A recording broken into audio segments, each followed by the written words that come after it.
We continue now at the top of Daf Lamed Aleph Amud Aleph and Meseches Zevachim. This is Zevachim Daf 31a.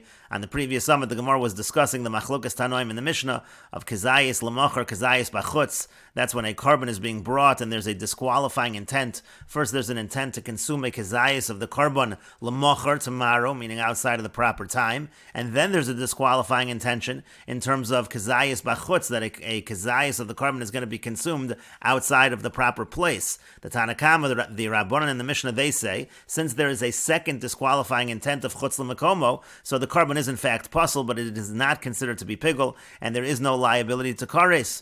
And Rabbi Yehuda disagrees. He says, since the kezayis l'macher came first, so therefore the pigul already takes effect, and it does not become undone because of the intention of the kezayis bachutz. That's Rabbi Yehuda's opinion.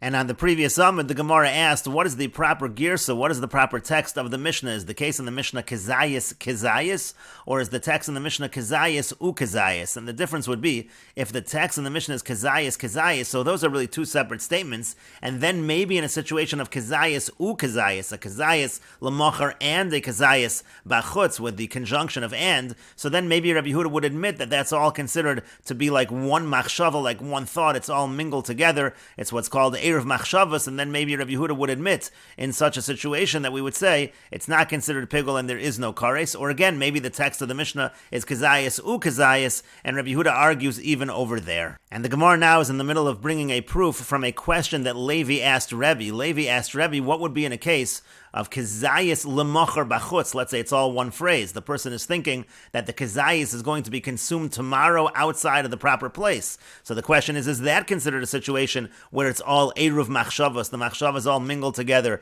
and therefore it's not going to be considered pigul according to Rabbi Yehuda, and there's going to be no liability to kares? That's the question that Levi asked, and Rebbe said that is a good question. And the Gemara on the previous Amud explained that what's going on over here is as follows. The way Rebbe had taught the Mishnah to Levi is kezayis. He didn't say kezayis ukezayis, he just said kezayis. But Levi heard among the other Rabbanan that there's a text of kezayis ukezayis, and that's why Levi was not sure what the answer to this question is. Because on the one hand, it could be that the proper text is kezayis ukezayis, and the way that the Mishnah was taught by Rabbi Yehuda Hanasi to Levi, that it was kezayis, there was something left out of the Mishnah. The machlokas would apply by kezayis ukezayis as well, and if there's something left out, so maybe the case of kezayis l'machar bachutz is also left out. Maybe the machlokas would apply there as well. Or no, maybe the proper text of the Mishnah is kezayis ukezayis, and only over there there's a machlokas between the Rabbanan and Rabbi Yehuda, but kezayis l'machar bachutz, we wouldn't go so far. There, even Rabbi Yehuda would admit that's all like one machshava, what the Gemara refers to as klola. It's all considered like one big machshava, eruv machshavos, and therefore even Rabbi Yehuda would admit that it is not considered to be pigul in that situation. And the Gemara continued and explained that the reason why Levi asked Rebbe about kezayis l'machar bachutz and not about kezayis ukezayis is because then through one question Levi would actually be able to get the answer to both questions. And the Gemara explained that the reason for that is as follows. If he asks Rebbe about kezayis l'machar bachutz, if Rebbe says that in that case as well Rabbi Yehuda argues, so then we know the answer to all the questions. It means that Rabbi Yehuda argues in all scenarios. In all of those scenarios, Rabbi Yehuda would say that since again the machshavas pigul came first, so therefore it is considered to be pigul, and it doesn't matter that later there was a disqualifying intent, even in an intent that was phrased as kezayis l'machar bachutz, even that is not going to undo the pigul. But the Gemara continued and said, what if Rebbe would answer the other way, that kezayis l'machar bachutz is considered to be klala, it's considered to all be one statement, and Rabbi Yehuda over there would in fact admit that it's eruv machshava, so then we still wouldn't necessarily know what the answer is to kezayis ukezayis. Maybe over there it really is like two separate statements, two separate machshavas, and the Gemara said, no, that's not true, because then the way Rebbe would have reacted is he would have been angry, and he would have said as follows, hashta kezayis ukezayis klala, what are you asking me about kezayis l'machar bachutz? If kezayis ukezayis is klala, if that's considered to be all like one statement, and Rabbi Yehuda argues over there, so kezayis l'machar bachutz mi boy, do you even need to ask about kezayis l'machar bachutz? And that's why Levi asked the question specifically about kezayis l'machar bachutz, because based on the answer and the reaction of Rabbi Yehuda Hanasi, he'd be able to get the answer to both questions. And Rashi explains, Uvayon ifshut. Rashi says, now the question that we're asking is answered. Because we asked earlier, Kazayas Tanan, Kazayas Tanan. What's the text of our Mishnah? Is it Kazayas, or is it Kazayas Kazayas? So Shema Mino, you see from this exchange, the Kazayas Tanan. You see that the proper text of our Mishnah is Kazayas, and so therefore we can resolve the original question of the Gemara. And again, the way that we see this is from the Gemara in the previous Amud, where Rebbe responds to Rabbi Shimon bar Rebbe. Again, he says, Amar Le, reading from Lamed Amud Beis, he says to him, Rebbe says to Rabbi Shimon bar Rebbe, Hu shal bi dvar chachma. Levi asked a wise question, Viat amrit Mishnah Seinu, and you're saying that the answer is found in our Mishnah. And the reason why you're not bothered is because Lidi Dach to you, Das Nisach Tarti, that I taught you both phrases in terms of the Machlokas Tanoim in the Mishnah.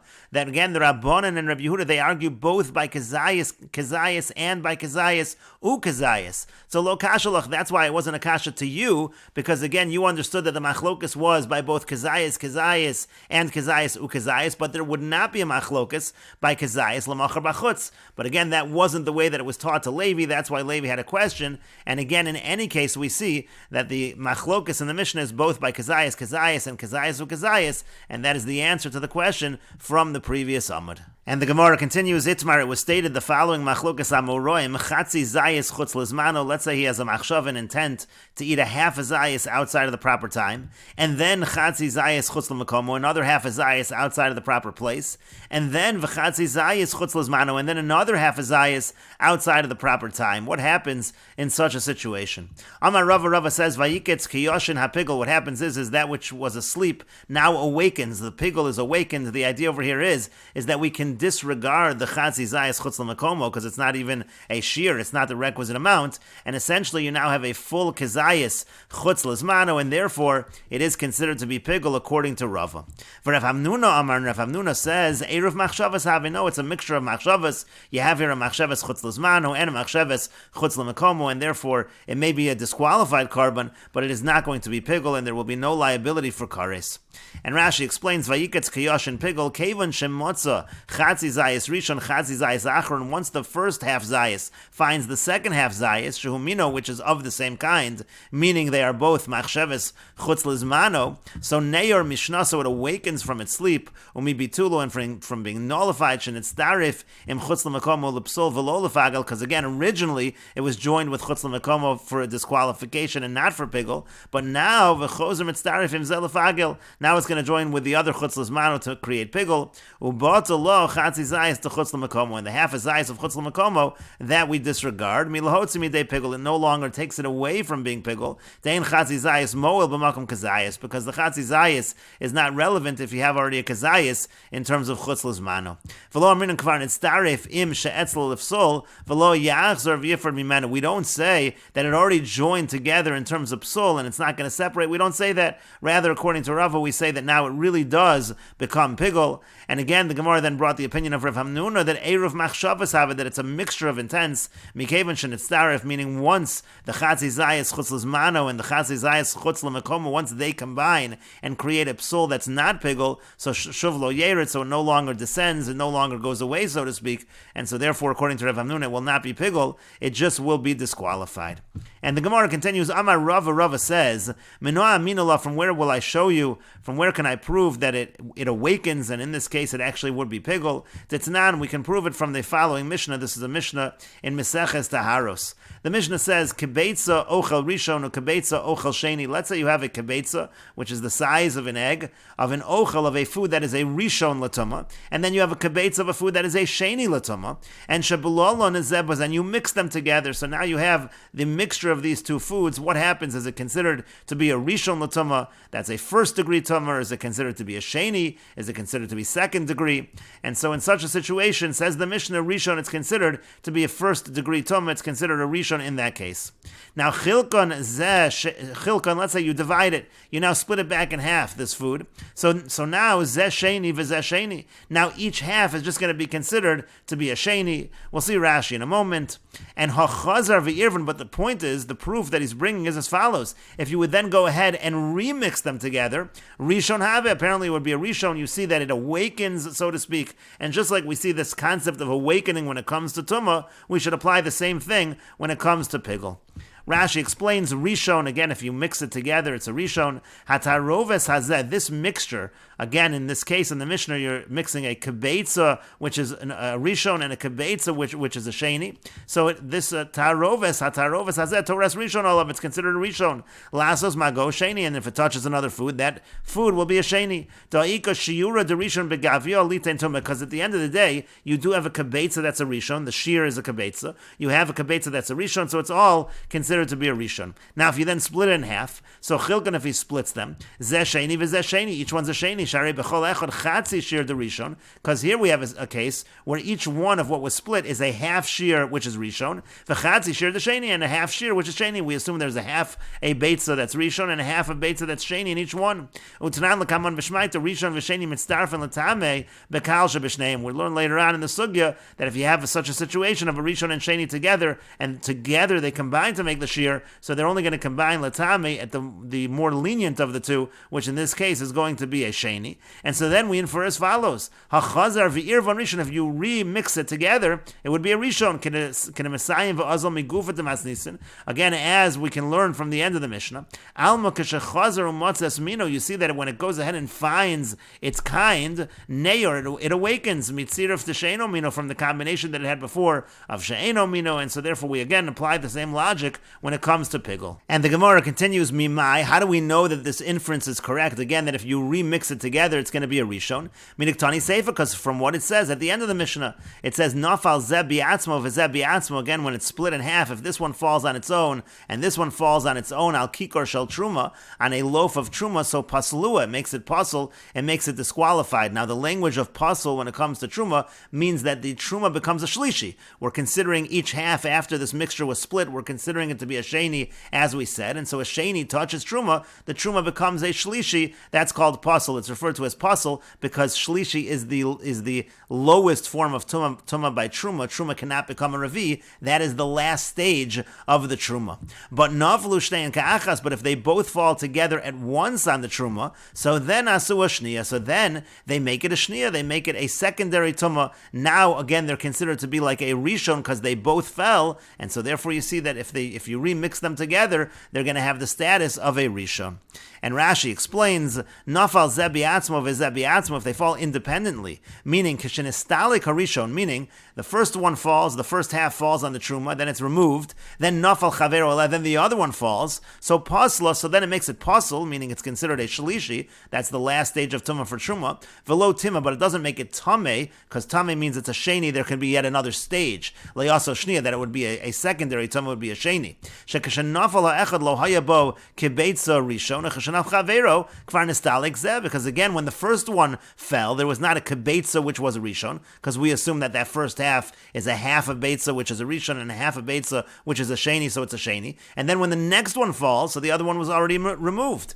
But naflu shneim kechad, but if they both fall at once, and Rashi notes, v'hu adin bazeh charzeh, it doesn't have to be that they fall at once, it could also be they fall onto the truma one after the other, but im nafal hasheni ba'od harishon aleh, but the point is if the second one falls on it while the first one is still there, so now you have a kabetza that's a rishon. So shneim ke'echad karile, that's called shneim ke'echad. And again, that's why in that situation, the truma would be a sheni in that case. And so therefore you see, Rava says that it reawakens and it turns into a rishon once again when they are combined. And the Gemara continues, Rav Hamnuna Amar, and Rav Hamnuna says the reason why this Mishnah in Taros is not a proof is because Hasam Ika Shiur over there, by that case of Tumah, there was a shear, meaning in that Mishnah in Taharos, you started off with a kabetza that was an ochel rishon, and a kabetza that was an ochel sheni, so you did have a kabetza which was an ochel rishon, and so then what happens is they combine, they split, they recombine, so we say that it's going to have the status of a rishon when they're recombined.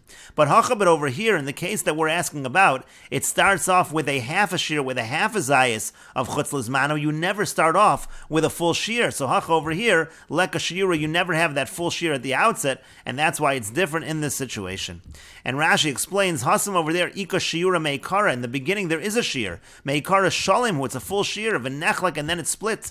Hilkach kishachazar v'irvu chazar shmo'alav. Therefore, when it's remixed, so then its original name returns, and we say that it's considered a rishon. Avalacha, but over here, meikara chatzi zayis pigel. Originally, what do you have? You have a half a zayis pigel, v'chatzi zayis psul, and then you have a half a zayis of psul, which is chutz l'makomo. So lo nikra shem pigel, all of it was never called pigel. Ki im shem psul, it was just called pasul. Hilkach ki hadar asi chatzi zayis dizman. So then when another chatzi zayis comes of zman, lo paka shem psul, lemeichal shem pigel, then we say that the psul does not go away and it doesn't turn back into pigel. And the Gemara continues, Amar Rav Hamnuna. Rav Hamnuna says, Mina aminallah, from where can I prove that the pigel does not reawaken in our case? The Tanan, because we learned in a Mishnah in Meseches Me'ilah, ha'ochel shenitma bi'av hatumah. Let's say you have food that became tameh through an av hatumah, so it's a rishon. V'shenitma bevlad hatumah, and then you have food that became tameh through a vlad hatumah, which is through a rishon, so it's a sheni. So mitzdarfin ze'em ze'letameh, so they combine with one another to become tameh, but bekal shebishneim, but only with the one that's the more lenient of the two of them, meaning they only become a sheni in this situation. And so my lav, is it not afagav the hadar malya, even though you go ahead and you complete the shear and you add on to the shear, so now you have enough in theory that would have been a rishon l'tumah, but no, we do not say that it reawakens. The Gemara says, Dilma, maybe the lo hadar malya. How do you know you can make that inference? Maybe the case over here is when you did not fill in the shear, but if you would have added more rishon, so it actually would be a rishon, and so therefore it's not necessarily a proof to Rav Hamnuna's position. Rashi explains, Hachi Garsinan ha'ochel chatzi beitza shenitma be'av hatumah. Again, you have a half beitza that became tameh through an av hatumah, that's a rishon. The chatzi beitza acheres shenitma bevlad hatumah. You have another half of beitza amount of food that becomes tameh through a rishon, meaning it's a sheni. Mitzdarvin zem zel tameh bekal shebishneim. They combine together and they're tameh, but only as a sheni, as the lighter, as the more lenient. My lav, is it not afagav the hadar malya? Even though you then bring in more to add to the shear, and the Gemara says not necessarily lo, no, the lo hadar malya, maybe you didn't bring in anything further to fill in the shear. Rashi explains, Latami bekal shebishneim, again they become the more lenient tumah, meaning imnoga b'truma. In this case, if you're combining these, so then if they touch truma, so pasla, so it only becomes pasal disqualified, meaning it becomes a shlishi, because these are only considered a sheni. Velo tamei, it doesn't become tamei, meaning it doesn't become a sheni in this case, because it's not as if it's touched by a rishon. Rather, again, the truma is just a shlishi. And what is the reason for that? The leka kashir min harishon, because you don't have a full shear of a kibetza of a rishon. You have here a combination of a chatzi beitza, which is a rishon, and a chatzi beitza, which is a sheni. So we say it has the status of a sheni. And so then Rav Hamnuna brought his proof. My lav, is it not? Afilu chazar v'hishla me'ochel rishon acher. Let's say you took another ochel rishon and filled in, added alzeh, you add on to it. Ad shehayabo kibetza ochel rishon. Now you have a full kibetza of ochel rishon. De'eno osa od rishon. Even though you added some ochel rishon so that it would be a kibetza, it doesn't become a rishon. However, v'lo hayaba me'olam shir kodem shenisari v'mochel sheni, because it didn't have the shear before it was mixed with ochel sheni. Then it was mixed with ochel sheni and it became a sheni. So now you can't make it a rishon again. Alma kilo have a shiur make karein choser v'neir. You see, if it didn't have the full shear from the outset, so it's not going to reawaken. That's the proof of Rav Hamnuna. Now Rashi notes v'im tomer. Now if you're going to ask, if it didn't have the shear in the outset, how did it become a rishon in the first place? If it was only half a kibetza, how did it receive the tumah to become a rishon? How did it become from the outset? How did it become a rishon? And Rashi says, Teshuva lidvarecha sha'ochel mekabel tumah b'chol. The answer to your question is that food actually receives tumah at any shear. It doesn't have to be a kibetza. To convey that tumah to others that you require a kibetza. Rashi says this is learned from a brisa, and in any case, therefore, it did receive the tumah, but it's not able to convey until it's a kibetza. That's the point over here. And again, Rav Hamnuna tried to bring a proof from this Mishnah. The Gemara said it's not necessarily a proof. And the Gemara continues, Ki yasser Rav Dimi Amar, when Rav Dimi came to Bavel, he said, Chatzi zayis chutz l'makomo, if you have an intention for a half a zayis outside of the proper place by a korban. V'chatzi zayis chutz l'zmano, then you have an intention for a half a zayis outside of the proper time. V'chatzi zayis chutz l'zmano, then you have another intention for a half a zayis outside of the proper time. So Tani bar kapora taught, pigul, that case it is considered to be pigul, because ein chatzi zayis moil b'makom kazayis. A half a zayis is not going to be effective in a situation where there is a kazayis. And Rashi explains, Hachi Garsinan b'Rav Dimi, the proper text in Rav Dimi is as follows: Chatzi zayis chutz l'makomo, v'chatzi zayis chutz l'zmano, v'chatzi zayis chutz l'zmano. Tona bar kapora taught, again it's pigel over here. Dekevon dehavelu hanach trei dezman gabe hadodi. The point over here is, since the two half zaysim of chutz l'zmano are next to each other, mitzdarfi, so they combine. V'lo, we don't say miki choshev achatzi zayis dezman kamo, that when he thought about the half zayis of zman the first time, nitzdarif chatzi zayis de makom shekidmo, that already combines with the half zayis of makom, with the half zayis again of chutz l'makomo, which preceded it. When we said that yihi as melamid shemitzdarfen, that there's an idea of combining, that's only if you don't have something of the same kind for it to combine together with. And so again, that's the case of Rav Dimi, where you have chatzi zayis chutz l'makomo, and then you have chatzi zayis chutz l'zmano, and chatzi zayis chutz l'zmano. And the Gemara continues, Kiyasa Ravin Amar, when Ravin came to Bavel, he said, Chatzi Zayis Chutz L'Zmano, if you have a Chatzi Zayis outside of the proper time, V'chatzi Zayis Chutz L'Zmano, and then you have again a Chatzi Zayis outside of the proper time, V'chatzi Zayis Chutz L'Makomo, and you have a Chatzi Zayis outside of the proper place. Tani bar kapora taught, pigel, that case is pigel, because again, ein chatzi zayis mola b'makom kazayis. A half a zayis is not going to be effective in a situation where you have a kazayis.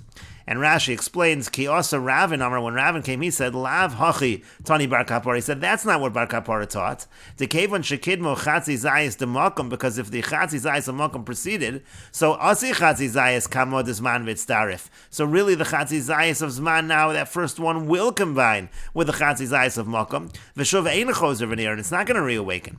El hachi Tan, rather the proper way that it was taught was as follows: Chatzi zayis chutz l'zmano v'chatzi zayis chutz l'zmano. If the first ones were zman, half zayis chutz l'zmano and half zayis chutz l'zmano, v'chatzi zayis chutz l'makomo, and then you have the chatzi zayis chutz l'makomo. So there it's pigel. There we say that it's pigel because ein chatzi zayis the makomo levatel zman dahavik zayis. The chatzi zayis of makom is not going to be effective to be mevatel, to nullify the one of zman, which was a kazayis, and so that's Ravin's version of what bar kapara taught. And the Gemara continues, Ravashi masni hachi. Ravashi taught it as follows: Chatzi zayis chutz l'zmano. Let's say you have a half zayis chutz l'zmano. Ukazayis chetzio chutz l'makomo v'chetzio chutz l'zmano. Then you have a kazayis, half of which is chutz l'makomo and half of which is chutz l'zmano. So in that case, Tani bar kapara taught, pigel, that is pigel, ein chatzi zayis mol b'makom kazayis, because again a half a zayis is not effective in a situation of a kazayis. And Rashi explains, Ravashi kirova svirole. Ravashi over here in his version, he holds like Rava earlier. The Amar Le'el, Rava said earlier, Vayikatz kiyoshin hapigel, that the pigel can reawaken, ve'afilu afseke v'machsheves makom, even if it's interrupted with a machsheves makom, with a machshava of outside of the proper place. V'adiva de Ravashi midrava, and Ravashi actually goes a little further than Rava. The Ashmin and Ribusi is teaching us a chiddush. Afagav dechashvinu lizman umakom b'chad dibura, even though the zman and the makom were all in one dibur, in one statement. V'tzirfan b'svasav l'chazayis, with his mouth he combined them to be a kazayis, l'kazayis echet, to one kazayis.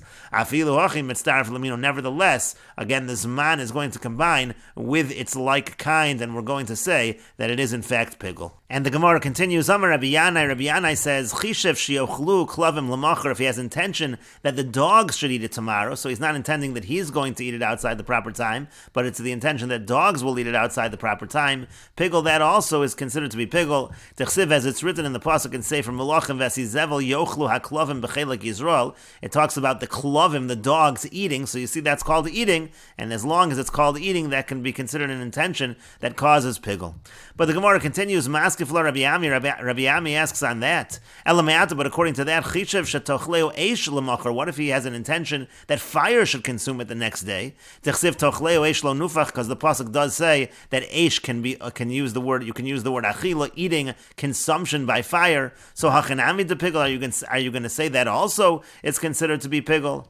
And the Gemara says, v'chitema hachanami, and if you're going to say that indeed that is the case, that just like we say that dogs eating is considered to be eating, and so also fire eating is considered to be eating, but that's not true. It's not what we learned in the Mishnah. Lechol kechatzi zayis ulahaktir chatzi zayis kosher. If the intention that he has is to eat a half a zayis and then also to burn a half a zayis, so then we say it's kosher. You can't combine those two half zaysim into one wrong machshava, she'ein achila v'haktara mitzdarfin, because achila and haktara, eating and burning, do not combine with one another. So you see that burning is not considered to be eating in this regard.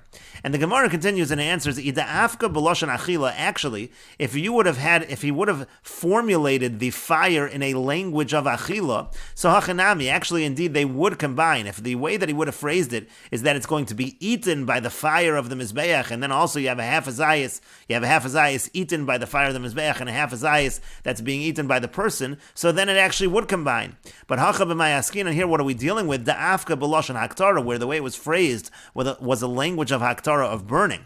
The loshan achila l'chud v'loshan haktara l'chud, because the language of eating is its unique language, and the language of burning haktara, that's a different word, that's a different formulation, and that's why it didn't combine. But in general, it could very well be that fire, the consumption by fire, is in fact considered to be eating. Rashi explains, Yochlu haklavim, the dogs will eat al mashmei achila. You see, that's called achila. Elameata, but according to that, chishav ala basar lechol be'esh hediot l'mocher. Let's say you would think that the meat is going to be eaten with a regular fire. We're not talking here about a fire on the mizbeach. So there also, hachanami to have a pigel. Are you going to say that's pigel? V'chitema hachanami, if you're going to say it is, v'hanon tanan, but we learned in the Mishnah, tiafilu esh gavoy, even when it comes to the fire of the mizbeach, b'midi dechazila, for something that's fit for the mizbeach, v'yorcha, that's normal to burn there.